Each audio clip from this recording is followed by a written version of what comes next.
What's going on? I am Dylan Graives. This is WrestleRecap. Gonna be flying solo for this recording as we had some bad weather in our area and John Sutton has been busy dealing with the after effects of tornado conditions.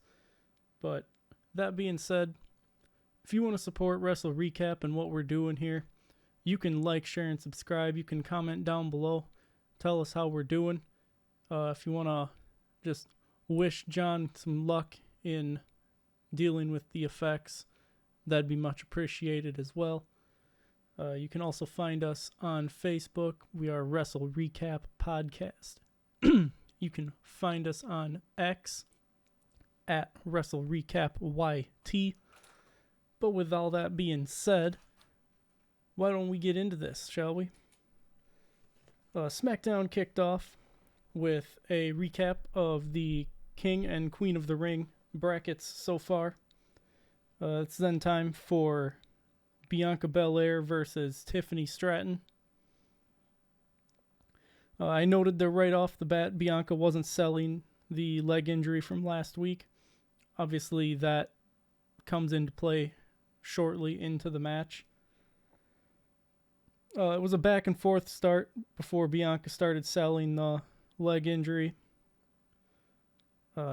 Tiffany hits a standing moonsault for 2. Or I guess, my bad, Bianca hits a standing moonsault for 2. Tiffany Stratton starts utilizing Bianca's braid, like her hair, quite a bit, pulling her around by that. She also begins targeting the injured knee, and we head into the first commercial break, and when we come back, Tiffany Stratton has control. She is still targeting the knee, and she tries to wrap Bianca's leg around the ring post, but Bianca pulls her into the post, leading to Bianca taking control, basically. Bianca gets a 2 count off of a spine buster, followed by another 2 count off of a roll-up. They trade roll-ups for 2. Stratton escapes the KOD the first time and hits a double stomp for 2.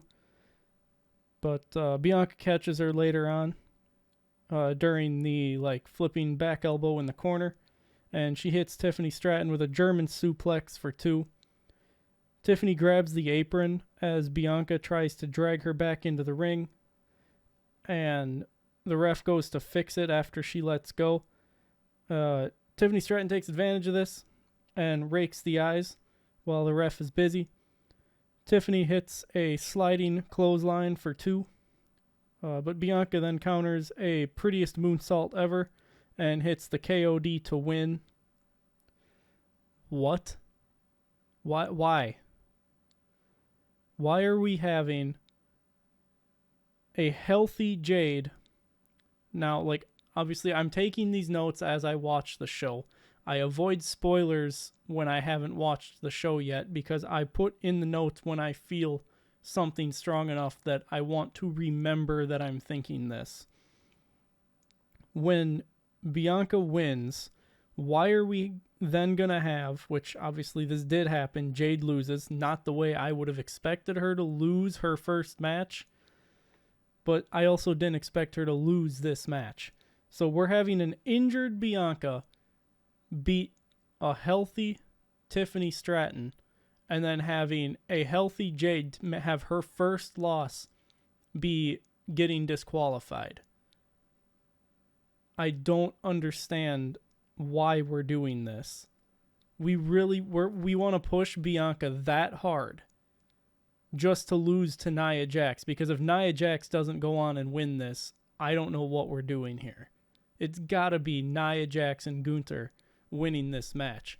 And I got John's predictions for the PLE, and it's a total wash. We both think the exact same on every single thing. We think that Gunther's going to win King of the Ring, Nia's going to win Queen of the Ring, Becky's going to beat Liv, Cody's going to beat Logan Paul, and what's the other match that's...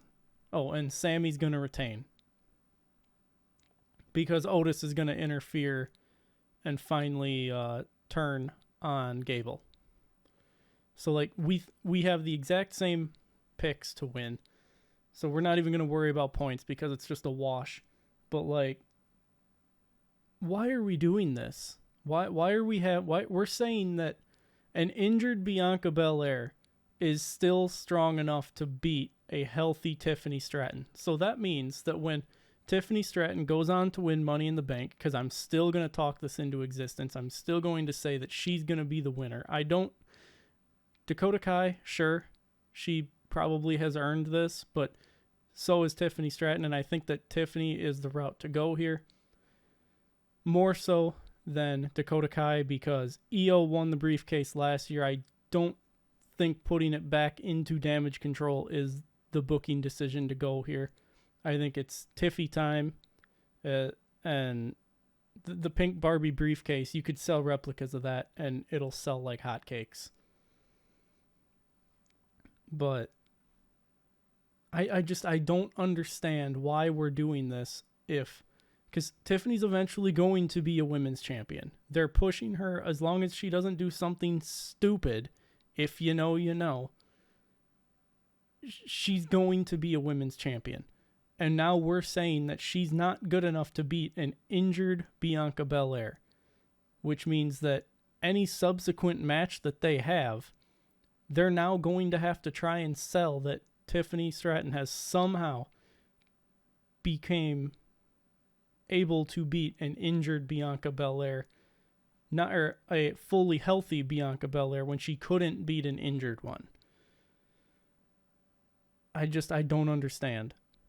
I would have had Tiffany Stratton take advantage of the injured leg and beat Bianca, and then have Jade power her way through Nia Jax, and then Tiffany Stratton somehow beats Jade, or even have Jade win. Make Jade the first Queen of the Ring. Or, I guess Lyra, but I don't see Lyra doing it. I don't see them pushing her that fast.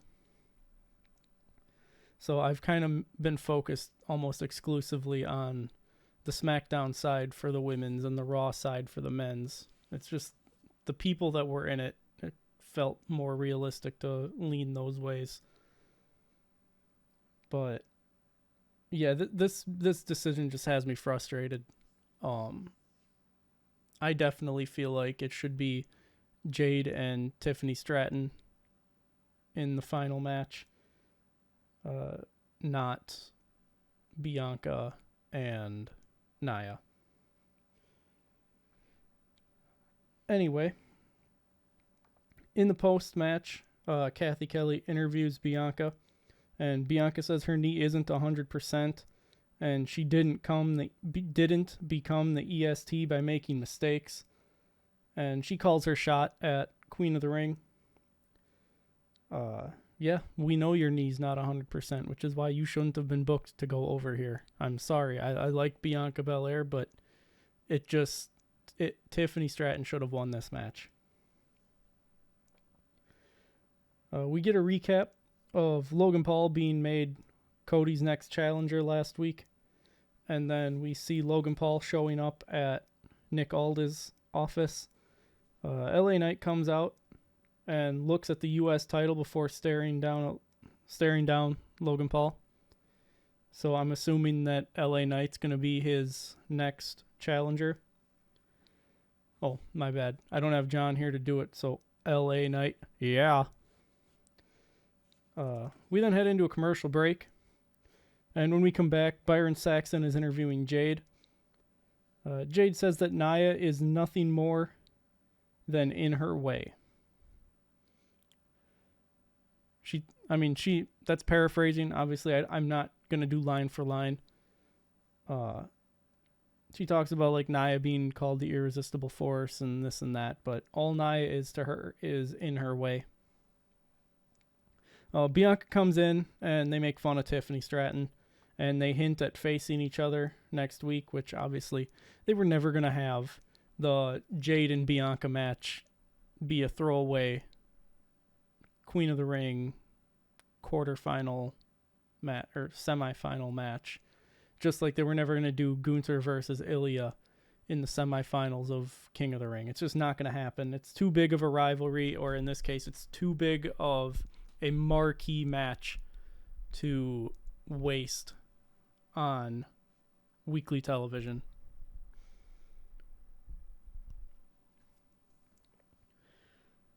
We then get a flashback to Solo saying that he's spoken to Roman last week. And then we are backstage with the Bloodline. Tama is apparently the Tasmanian Devil, based on the way that he's just walking back and forth, making noises like Taz from Looney Tunes. Solo says it's time to go. And Heyman asks Solo if he's talked to Roman today. And Solo tells him all the time. I don't buy that. I do believe that Solo is lying to Paul Heyman, but that doesn't mean that I don't want to see where this goes.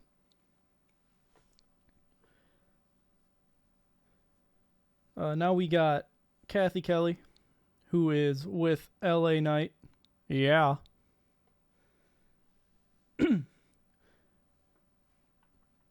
LA Knight says that he don't know half these new Bloodline guys and says he's going to beat Tommy Tonga before Carmelo Hayes walks up.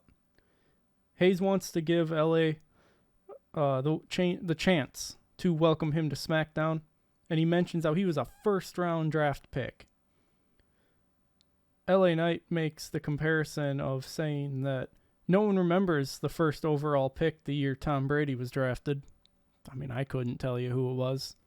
And I'm a decently into it football fan. Mello says that after tonight, the most important letters in WWE won't be RKO. They'll be HIM. To which LA Knight, congratulates him on winning the spelling bee. He then asks if he wants to hear something. With everybody say, L.A. Knight, yeah. And I loved this line, the last line here. He tells Carmelo Hayes to go play somewhere else because he's busy. And Carmelo Hayes just looked so appalled by this. It was great. I loved the line. I loved the facial expression from Carmelo Hayes. This whole scene was perfect, in my opinion. I loved it. It showed what it needed to show. It did what it needed to do. And the delivery from both guys was just on point here. We then head into a commercial break. And when we come back, it's Tama Tonga versus LA Knight. I'm not going to do it every single time. It loses its affection, or affection. That's not the word that I'm looking for. Appeal? Maybe that's the word. I don't remember. I can't think of it. Kind of dumb. LA Knight starts strong, but Tama Tonga quickly takes control. The "We Want Roman" chants are evident. They're taking over. Heyman looks incredibly sad at ringside. LA Knight takes control, though, and Solo and Tonga Loa get up on the apron to distract LA Knight, allowing Tama Tonga to take back control. Tama hits a massive clothesline on the outside as we head into a commercial break. When we come back, Tama Tonga still has control, and the "We Want Roman" chants resume.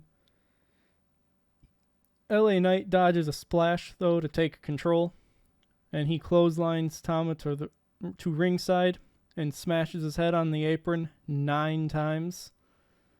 Tonga Loa pulls Tama Tonga out of the ring to dodge a BFT before LA Knight hits the baseball slide kick to Tonga Loa and tries to get Solo to hit him, which would force a DQ. LA Knight rolls back into the ring because Solo refused to hit him and immediately gets hit with the jumping complete shot by Tama Tonga, who goes on to win. And as they're standing with the ones up, Heyman just looks so depressed. He is selling his part so well. But he's not a Hall of Famer for nothing. He's not in the position he's in for nothing. The man is probably the greatest manager of all time. Feel free to at me. When we come back from the commercial break, we're backstage and LA Knight is complaining to Charles Robinson about the involvement of Solo and Tonga Loa. Mello shows up and makes fun of LA for not getting the job done. LA Knight shoves Carmelo Hayes and tells him to shut his mouth before Charles Robinson and some other officials get them separated. Perhaps a three-way feud with LA Knight, Carmelo Hayes, and then Logan Paul for the U.S. title, similar to the situation we're at with the IC title right now. Who knows? Maybe Carmelo Hayes and LA Knight just feud to have the right to challenge for the U.S. title. I don't know. Carmelo Hayes just seems to be going around and pissing off everybody. I will shout out the What Culture Pro Wrestling podcast here, the Dadley Boys, as they mentioned the whole Legend Killer gimmick and Carmelo Hayes with facing Randy Orton. It's kind of fitting. It seems like they might be pushing the Legend Killer gimmick to Carmelo Hayes. So that could be interesting. And if this wasn't their idea to begin with, I apologize, but they're the ones that I heard it from, as I do listen to their podcasts. I try not to listen to the ones for shows that we haven't done here at WrestleRecap yet, but I do still continue to listen and support them. I like the work they do. They all seem like a bunch of cool guys, and maybe one day I could, or I should say we could collaborate with them. I know they won't see this. Most people won't see this. This is too late into the video for people to see this, or I should say hear this. Most people are gone 17 minutes ago. Nonetheless, we're still here doing this. It's time for the contract signing. Logan Paul comes out with an entourage, which he didn't have when he arrived earlier, so that's kind of odd, especially with what Nick Aldis says in kind of the back half of this. Cody asks Jacksonville what they want to talk about. Obviously, Cody's going to have a soft spot for Jacksonville, as it is the quote-unquote like home field of AEW, which he played a pivotal role in starting. Cody mentions that 32 years ago on this day in Jacksonville was War Games 1992. It was the Stinger Squadron versus the Dangerous Alliance. That's a Paul Heyman team for anyone who didn't know Paul E. Dangerously. Or I should say Paul E. Dangerous? Dangerously? Now I don't remember which one it was. It's Paul Heyman. Cody says he's a fan of pro wrestling, while Logan is just a tourist passing through, and it's time for him to get off the train. Cody says it's time for Logan to drop the U.S. title to him, making him a Grand Slam champion. At this point, Logan starts talking to who turns out to be his lawyer. Logan says he didn't come here to listen to Cody talk, and he rips up the contract that Nick Aldis had given to him, because he says he didn't agree to put his U.S. title on the line. Logan brought his own contract, and he tells Aldis to get it done. Aldis tells Logan that he's had enough of him and his broccoli-haired entourage. I popped for that.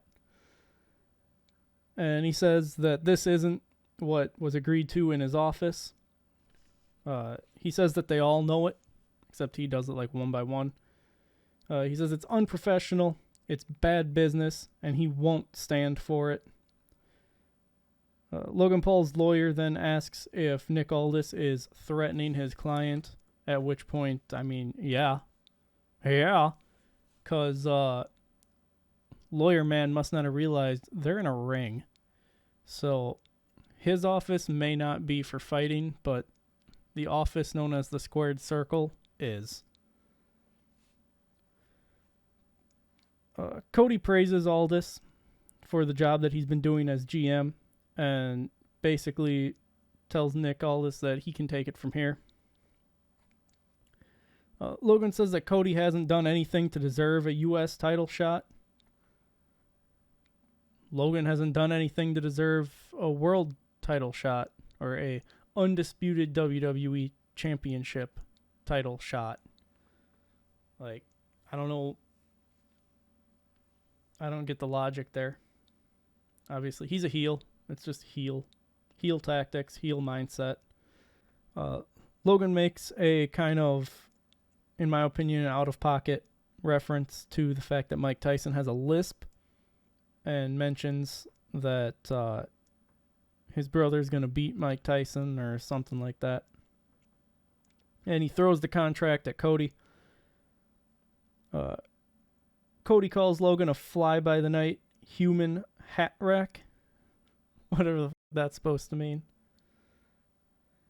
Cody tells Logan that the honeymoon is over for him and says that since he mentioned Mike Tyson, in 8 days, a WWE Hall of Famer is going to knock his brother out. And in Saudi Arabia, a future WWE Hall of Famer is going to beat him. Cody then signs the contract, and when he comes up from signing it, Logan goes for a shot to the back or to the head with the title, but Cody dodges it and sends him out of the ring. Cody then puts one of Logan's buddies through a table and stands with both titles before he just throws the U.S. title to Logan Paul. We're then taken backstage where Kathy Kelly is with Nia Jax. Nia praises Jade, but says that she won't be Queen of the Ring. And Nia then heads out for her match. Or for their match, I guess. As we head into a commercial break. When we come back, the match gets underway. They stare down to start before Nia just drops Jade with a punch. Jade fights back pretty quickly, though, and hits a spine buster. But Nia rolls out of the ring and drags Jade out before throwing her into the barricade by her daughter. Jade is kind of trying to console her daughter, but Nia throws Jade down and tells her daughter that her mom sucks. I loved this. I really hope that it wasn't just sprung on Jade's daughter with no preparation. I hope they at least told her. I mean, she's young enough to understand if what they're telling her, but she's also young enough that this could affect her. Obviously, she'll grow up and understand, but in the moment, having someone throw her mother to the floor and then tell her that her mom sucks, I mean, it's heel tactics. Jade takes Nia down after this with a super kick, and they keep just trading control back and forth. Nia clears the announce table and starts throwing chairs out of the way. This culminates with Nia swinging a chair at Jade, but Jade stops it, sort of. She definitely no-sold getting hit in the face, because she was definitely not ready for how hard Nia was swinging that. She gets the chair away from Nia and hits Nia with it, forcing the DQ. And I wrote in all capital letters here, dumb, because that's exactly how this finish is, or what this finish is. It's dumb, and I'm already talked about it. But they continue to fight post-match, and the crowd chants bullshit. So they just kill the audio feed. They really need to just go back to TV 14 at least so that they can stop censoring the word shit. Because when you just sit there and the crowd chants it, so you just kill the audio for 30 seconds, that's not the answer. And it really just takes away from the action. Eventually, refs and officials come out and separate them, but Jade fights through the officials and tries to fight some more, but they keep them separated for the most part, and we head into a commercial break.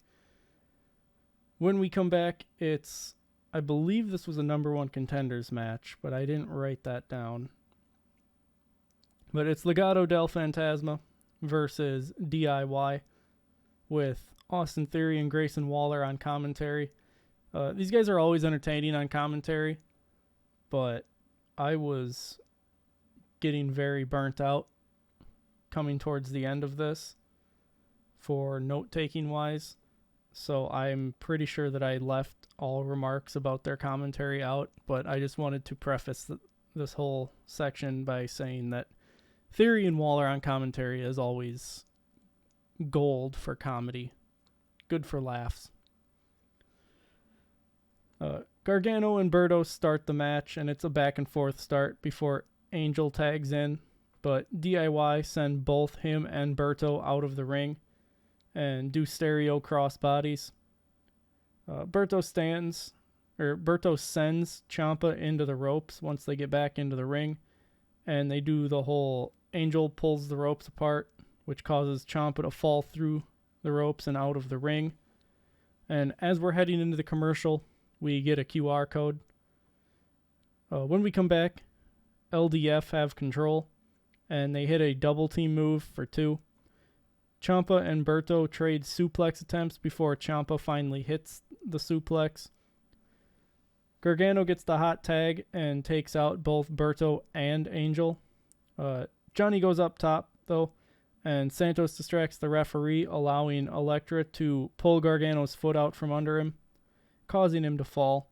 However, she was too slow, and the ref sees that Johnny is down and Elektra is getting off of the ring apron. So in response to this, she puts 2 and 2 together to make 4, and she throws Santos and Elektra Lopez out of the match, or out of ringside. I'm not quite sure what the terminology would be exactly for that. During this kind of confusion state, DIY managed to hit the meat in the middle on Berto, and they pick up the win off of that. Following the match, Corey Graves and Wade Barrett finally take their turn and acknowledging the QR code from before the commercial break. And they show what Monday's code led to. And then afterwards, Corey Graves references the last time QR codes showed up, which would have been the White Rabbit, also known as Bray Wyatt, returning. So, I mean, even the commentary team is now hinting at what this is going to be. Obviously, we've expected it to be the Wyatt 6 for a long time now. But when they're going to show up, hard to say. Byron Saxton is with AJ Styles now, and AJ is trying to determine where he goes from here because he lost to Cody at Backlash, and then he was eliminated in the first round of King of the Ring, and he says that next week he has to go to Nick Aldis' office to determine what is next for him. Next we see that Randy Orton comes out for his match, and the crowd kind of sings along. I mean, I just miss the French crowd. They made the show so much better. We head into a commercial break, and when we come back, Byron Saxton is with Bayley, but Chelsea Green and Piper Niven interrupt her pretty much right away. And essentially, Bayley says they'll talk next week in the ring. So I'm sure it'll be a promo and not a match, which is unfortunate. But now it's time for the main event, and we've got Randy Orton versus Carmelo Hayes. Melo targets Orton's knee, the taped up knee. That's like they've still been selling injuries in the tournament like they would sell it if it was an all-in-one day tournament. Like they should be, but it's not in one day. It's over the course of multiple weeks, which most of these guys do anyway, and gals. So, I mean, it's good that they're doing storylines, but I just wish, like, we don't have to do the entire tournament, that's a lot of matches that they would have to do a lot of weird stuff with to make them fit in a decent time frame that wasn't like a 12-hour show. But give us like the semifinals on, or the quarterfinals, probably the quarterfinals on, so then the people that make it to the finals will have 3 matches that day. Give us that, not just 1 match a week.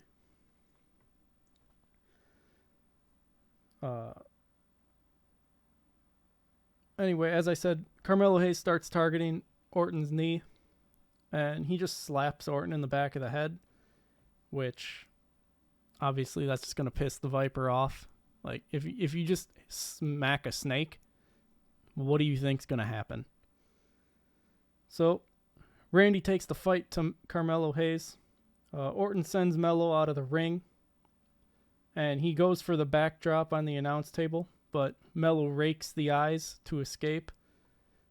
Melo then taunts the crowd from on top of the announce table, which is a mistake because Randy Orton recovers from the eye rake, and he sweeps the legs of Carmelo Hayes, causing him to fall onto the announce table, which then Randy goes on to hit a backdrop on the table, and he follows it up with a second one on the table, and then a third one on the table as we head into the commercial break. When we come back, though, Carmelo Hayes has gained control and is targeting the injured knee. Orton fires up, though, and starts hitting his comeback moves, but Carmelo Hayes grabs the ropes to dodge the power slam. Carmelo Hayes goes for a punt, which I love that spot. He goes for the punt, but RKO dodges it.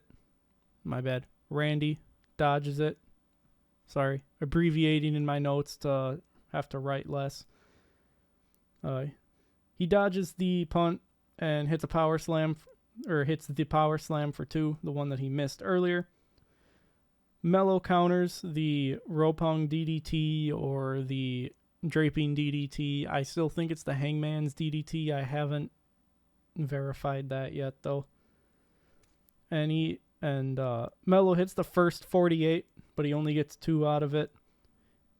Melo goes up for nothing but net, but Randy dodges and hits the rope hung DDT.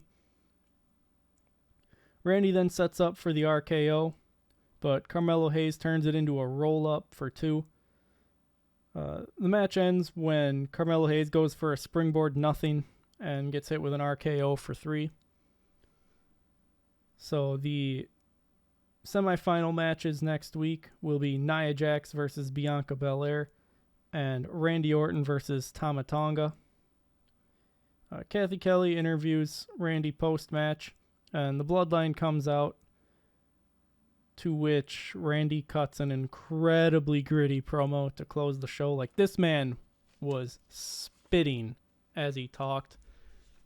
It was nuts. He was soaked in sweat, and it was like this man just filled his mouth with saliva and started spitting with every word. It was a very, very gritty promo that he gave, and he is not done with the Bloodline. But that concludes the Smackdown recap. Once again, I have been Dylan Graives. This has been WrestleRecap. If you want to support WrestleRecap, you can like, share, and subscribe. You can comment down below. Tell us how we're doing. You can find us on Facebook. We are the WrestleRecap Podcast. Easy for me to say. And you can find us on X at WrestleRecapYT. We're not really active on either place right now. We're kind of hoping to get some fan involvement down the road. So, we gotta lock down those accounts before someone else can come along and pretend to be us. But yeah, so until next time, I've been Dylan Graives. John will hopefully be back with me next week, but I will be doing the Raw recap as well. That's solo because our recording schedule kind of fell at a time when things weren't so good for us, or more so him. I'm good. Everything's good for me. I don't have to worry about no damage, but the weather was pretty bad. Tornado came real close. Yeah, I mean, weather's gonna be what it is. There's no stopping Mother Nature. But until next time, have a good one, and stay safe. Goodbye.